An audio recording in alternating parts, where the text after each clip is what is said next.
Shalom!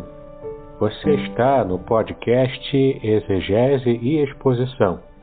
Exegese on demand para você. Aqui é o Davidson Bignon. Eu sou mestre em Ciências da Religião, professor de Exegese Bíblica no seminário, pastor congregacional e também publisher editorial. Eu ajudo pastores e líderes cristãos a fazer estudos bíblicos na igreja sem ter problemas com interpretações erradas. Então, se você está pensando em compreender a sua Bíblia com segurança, não deixe de assistir a mais episódios como este aqui. Muito bem, então assine o canal, acione o sininho, curta, comente e também compartilhe. Você poderá me dar uma força me ajudando a ampliar o alcance com os estudos bíblicos de qualidade na internet.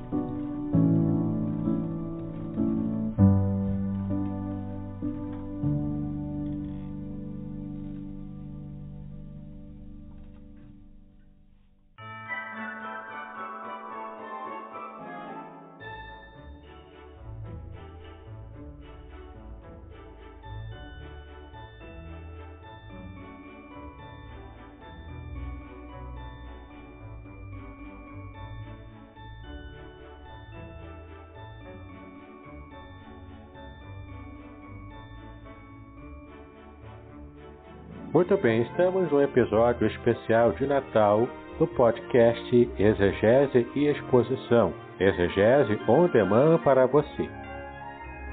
Nesse episódio especial, quero fazer uma pequena reflexão com você sobre o Natal e alguns aspectos muito interessantes do estudo bíblico sobre essa data tão especial para a cristandade.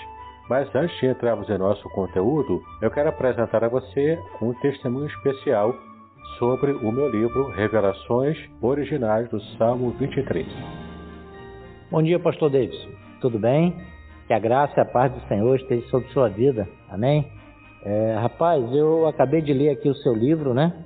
O livro aqui do Revelações Original do Salmo 23 e queria te parabenizar, né? Um livro maravilhoso, uma exegese muito bem feita, com detalhes, com gravuras. O senhor está aí de parabéns.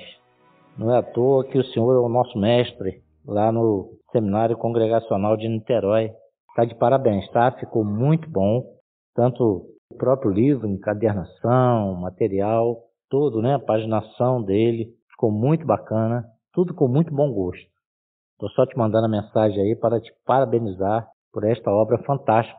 E aos que eu puder, eu vou recomendar a leitura, né? Essa exegese, essas revelações no Salmo 23, tá? Abençoou muito a minha vida, né? Tenho certeza que vai enriquecer as minhas pregações quando eu estiver falando aí no Salmo 23. E no capítulo 3, né? No terceiro capítulo aqui do livro, eu me lembrei ali do meu TCC, né? Onde o Senhor faz citação ali a João 10 e 11, trazendo ali, né? O significado de vida, significado ali de abundância, né? Eu me lembrei ali do TCC, né? Que foi justamente em cima aí de João 10. Tá bom, meu pastor? Mas queria aí te parabenizar mais uma vez pela excelente obra. Vindo do Senhor não podia ser diferente, né? O Senhor faz tudo aí com zelo, com carinho e tenho certeza que faz para a honra e glória do Senhor. Um abraço e já estou esperando o próximo.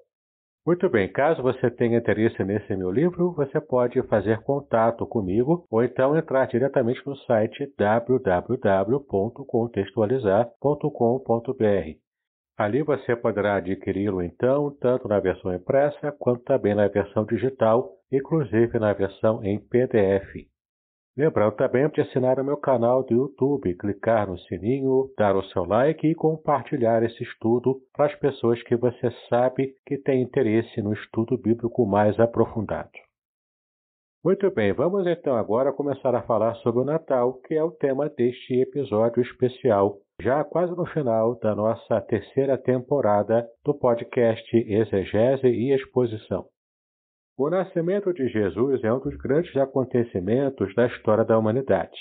Ali o Deus eterno e Criador estava se revestindo da nossa humanidade e se submetendo às mesmas dores e limitações que nós temos. É, com certeza, um dos maiores milagres que a humanidade registra em sua história, além de ser um fato único. O nascimento e a humanidade de Jesus nos mostra o quanto Deus nos ama. Não foi algo simples sem importância. Em seu Filho, o Criador estava dividindo a história da humanidade ao meio. Mas então fica aquela grande pergunta durante todos os anos em que nos relembramos do nascimento de Jesus. Qual foi a data mais provável do nascimento de Cristo? O calendário que hoje usamos foi formulado no século XVI, a pedido do Papa Gregório XIII. Esta foi uma tarefa monumental, que exigiu muitos cálculos, pesquisas históricas e anos de paciente trabalho que envolveu dezenas de pessoas. Ao terminar a confecção do nosso calendário gregoriano, percebeu-se um pequeno erro, o que é compreensível, uma vez que ao lidar com diferentes calendários de diferentes épocas, é muito fácil cometer erros de ordem cronológica. Contudo, já era tarde demais para fazer qualquer mudança.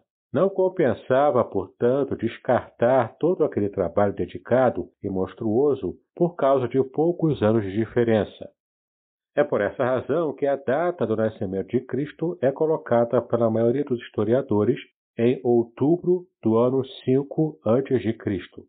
Data esta que conta também com a confirmação das profecias. Hoje, portanto, celebramos simbolicamente o Natal em 25 de dezembro, mas esta não é, com certeza, a data que Cristo nasceu. Dezembro é a estação de inverno no hemisfério norte, onde não encontraríamos nenhum pastor cuidando do rebanho ao ar livre, como descreve o relato bíblico. E nessa época também, o imperador não exigiria que houvesse um censo que obrigasse as pessoas a viajarem em pleno inverno. Contudo, não é errado celebrar o Natal em 25 de dezembro ou em qualquer outro dia. Bom, na verdade, poderíamos e deveríamos celebrar e viver o espírito do Natal todos os dias do ano. Bom, sobre a data da morte de Herodes, temos primeiro que entender que Herodes não era um nome, mas um título de uma dinastia de governantes idumeus, forçados a aceitar o judaísmo pelo governo dos Macabeus. O título de Herodes significava para os judeus o mesmo que César significava para os romanos. Todos os Herodes foram nomeados pelos imperadores romanos e a eles deviam a sua autoridade. Herodes o Grande, por exemplo, foi o rei que mandou matar as crianças de Belém, o qual morreu no início do ano 4 a.C. Ao morrer, deixou com os seus filhos o governo da Palestina dividido da seguinte maneira: Herodes Arquelau reinou na Judéia de 4 a.C. até 6 depois de Cristo. Herodes Antipas reinou na Galiléia de 4 a.C. a 39 depois de Cristo. Herodes Felipe reinou no nordeste da Palestina de 4 a.C. até 33 ou 34 depois de Cristo. Houve, portanto, muitos Herodes, mas estes foram os principais. Todos estes dados históricos podem ser encontrados nos bons livros de história antiga ou nas obras de Flávio Joséfo, um historiador que viveu no século I depois de Cristo. Vamos falar agora sobre as profecias acerca do nascimento de Jesus.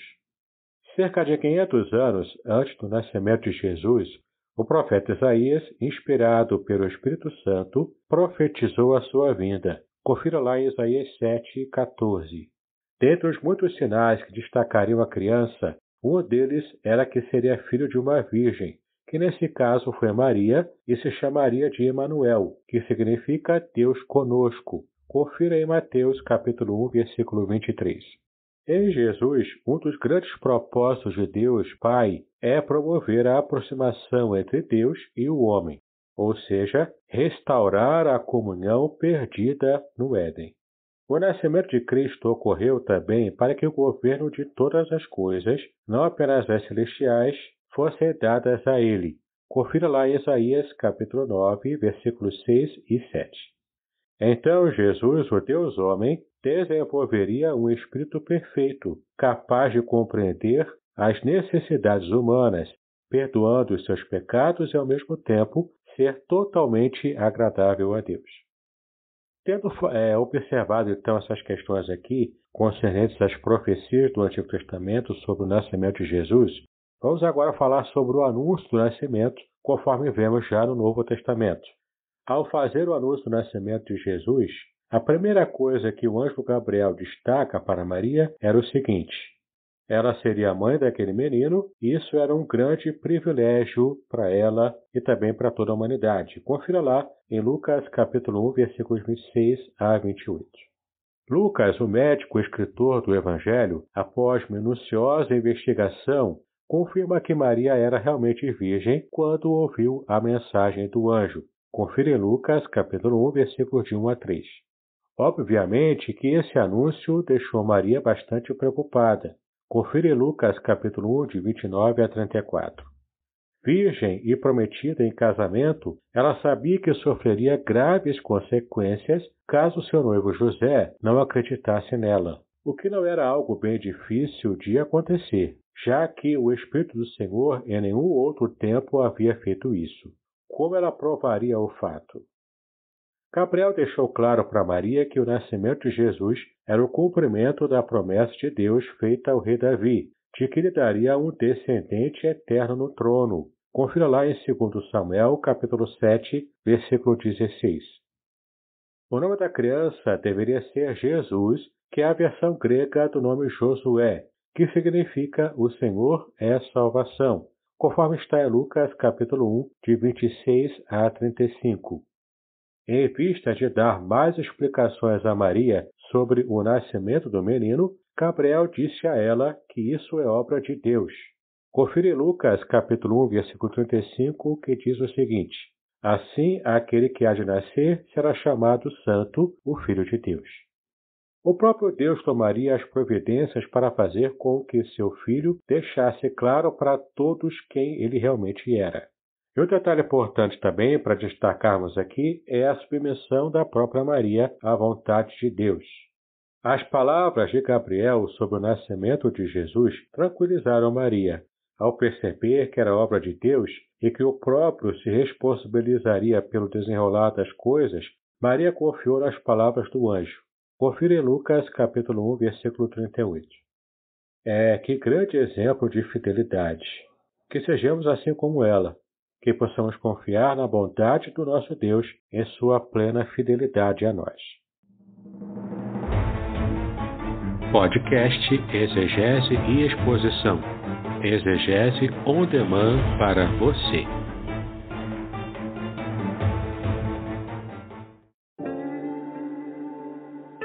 Shalom! Aqui é o Davidson Vignon.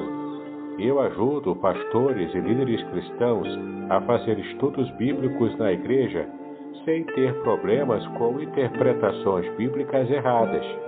Então, se você está pensando em compreender a sua Bíblia com segurança, não deixe de assistir a mais conteúdos como este aqui neste canal. Mas além de falar com Maria, o anjo também fala com José. Observe que o nascimento de Jesus provocou uma revolução na vida de Maria e também na vida de José, o pai humano de Cristo. E ele era noivo e seria, portanto, o futuro marido de Maria. José era, assim, um homem temente a Deus, muito embora não tivesse acreditado, a princípio, nas palavras da sua noiva Maria. Ele não pensou em difamá-la, na verdade. Ele não queria agredi-la. Pelo contrário, José deve ter sofrido bastante, porque ele de fato amava Maria. Então, para não envergonhá-la e colocar sua vida em perigo, José pensou em deixá-la secretamente. Como era obra de Deus, ele mesmo tomou as providências para convencer José de que algo estava acontecendo ali de maneira sobrenatural. Então Deus enviou um anjo para conversar com o futuro esposo de Maria, e as mesmas instruções que foram passadas a ela, agora eram dadas a ele também. Confira em Mateus capítulo 1, do versículo 19 ao 25. Bom, então convencido e em paz, José casou com Maria. mas não teve relações com ela para preservar a santidade do Filho de Deus. Mas como foi o nascimento de Jesus? O nascimento de Jesus era um projeto antigo de Deus. Confira lá em Apocalipse, capítulo 13, versículo 8. No Antigo Testamento, são cerca de 300 profecias sobre a vinda de Jesus ao mundo.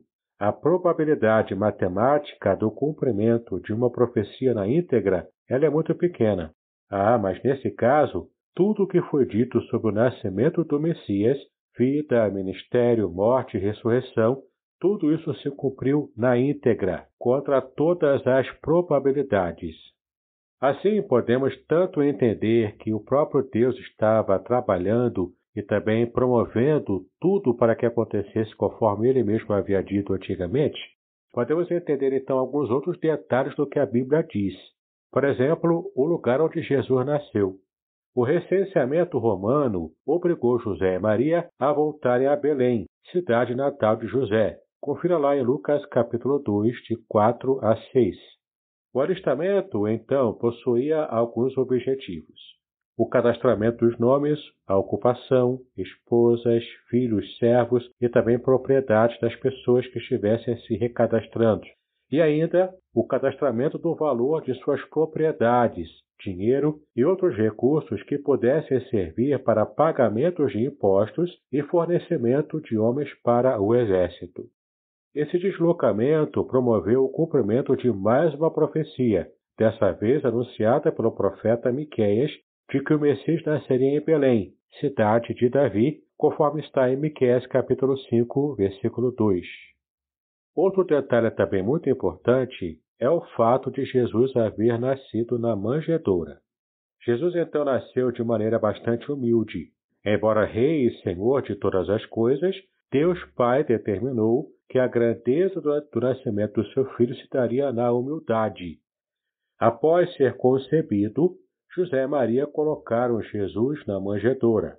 Perceba que Lucas declara o motivo. Ele disse: não havia lugar para eles na hospedaria. Confira lá em Lucas capítulo 2, versículo 7. Bom, acerca das informações históricas e culturais sobre este detalhe, há um estudo bíblico em meu canal, no qual eu explico tudo. Vale muito a pena conferir, porque cada detalhe desse aspecto eu tratei nesse episódio especial também do Natal do ano de 2020. Vamos tratar agora sobre a alegria dos anjos. Sim, o nascimento de Jesus iluminou não apenas a terra, mas também o céu. Anjos do Senhor vieram e anunciaram aos pastores no campo o que estava acontecendo. Deixaram bem claro que isso era motivo de grande alegria, ou seja, boas notícias na verdade. Mas é como se os anjos tivessem dito para eles: não procurem glamour. Vocês encontrarão um bebê envolto em panos e deitado numa manjedoura. Olha que interessante, luzes, relâmpagos e trovões iluminaram o campo e o coro angelical cantou: glória a Deus nas alturas e paz na terra aos homens aos quais ele concede o seu favor. Confira lá em Lucas capítulo 2, versículos 13 e 14. Então Jesus revela o favor de Deus à humanidade. Ele veio revelar o verdadeiro caráter de Deus para que todos nós possamos conhecê-lo e, portanto, nos relacionar com ele. Mas qual foi o testemunho desses pastores? Ao ver e ouvir o testemunho dos pastores, José e Maria tiveram ainda mais certeza de que o nascimento de Jesus era algo realmente especial.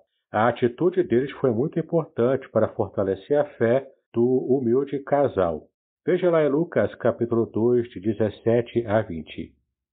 Especialmente Maria abriu mão da sua reputação para ver o propósito de Deus cumprido em toda a sua jornada.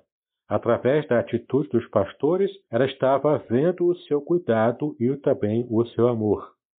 Deus Pai não pouparia esforços para honrar o seu Filho e mostrar para o mundo quem ele realmente era.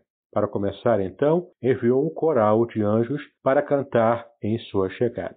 Que expressão magnífica de louvor a Deus pelo momento mais expressivo e importante de toda a história humana. Vamos agora falar um pouco sobre o significado do nome Jesus.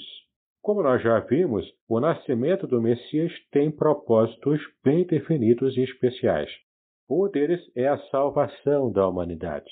Então, após a circuncisão, que acontecia 8 dias após o nascimento da criança, José e Maria tomaram o cuidado de ser totalmente obedientes às instruções divinas.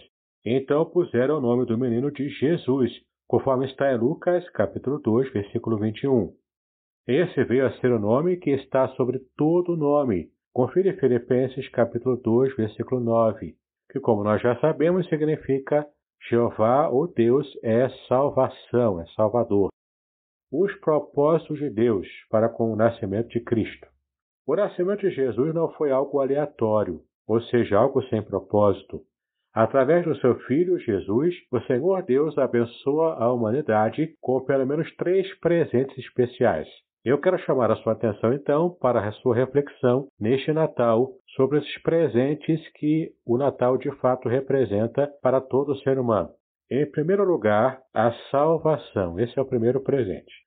Jesus supre uma necessidade definitiva, redenção e salvação eterna. De agora em diante, quem receber Jesus como Senhor e Salvador de sua vida estará salvo da condenação eterna. O próprio Jesus disse a Nicodemos que a sua vinda ao mundo não é sinônimo de condenação, mas de salvação. Isso por quê? Porque o mundo já estava condenado antes que ele chegasse. Confira lá em João capítulo 3, versículos 14 a 18.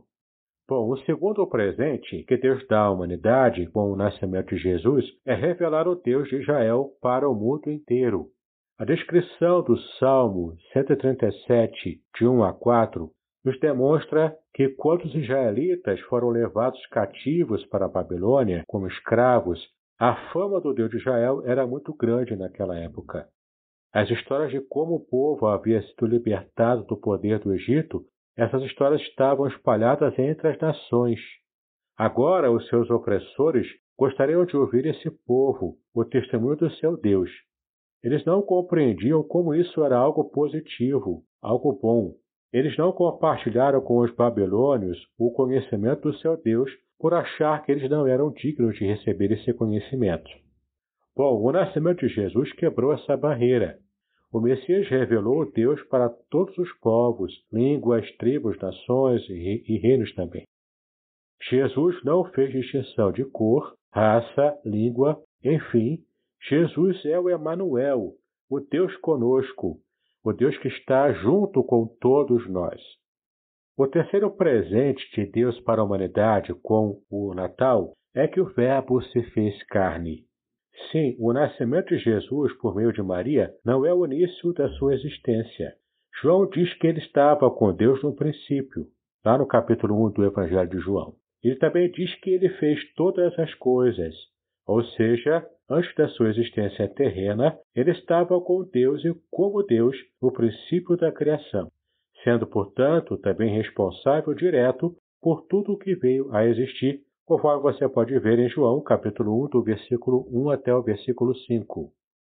Portanto, o que aconteceu com o seu nascimento humano é a encarnação de Deus, a encarnação do Verbo, da palavra criadora de Elohim, conforme nós podemos ver em toda a Bíblia hebraica, quando você estuda, claramente, o Antigo Testamento. Por fim, sabemos que o nascimento de Jesus é uma grande bênção para a humanidade. Desde que ele veio à vida na Terra e os conceitos da humanidade mudaram drasticamente com esse evento. Os ensinamentos de Jesus mudaram a maneira de pensar das pessoas. Quer elas concordem ou não com esses ensinamentos, eles trouxeram direção de uma forma clara de buscar a Deus por meio de uma adoração sincera e verdadeira. Portanto, o meu desejo para você que foi fiel a toda essa terceira temporada dos estudos e podcasts aqui do canal, eu quero desejar a você e a sua família um Feliz Natal. Que a paz e as bênçãos do Senhor sejam sobre a sua vida, sobre os seus estudos e que você possa continuar comigo aqui no próximo ano também, acompanhando os estudos bíblicos especiais e prestando bastante atenção em tudo aquilo que o Senhor tem trazido para a sua vida.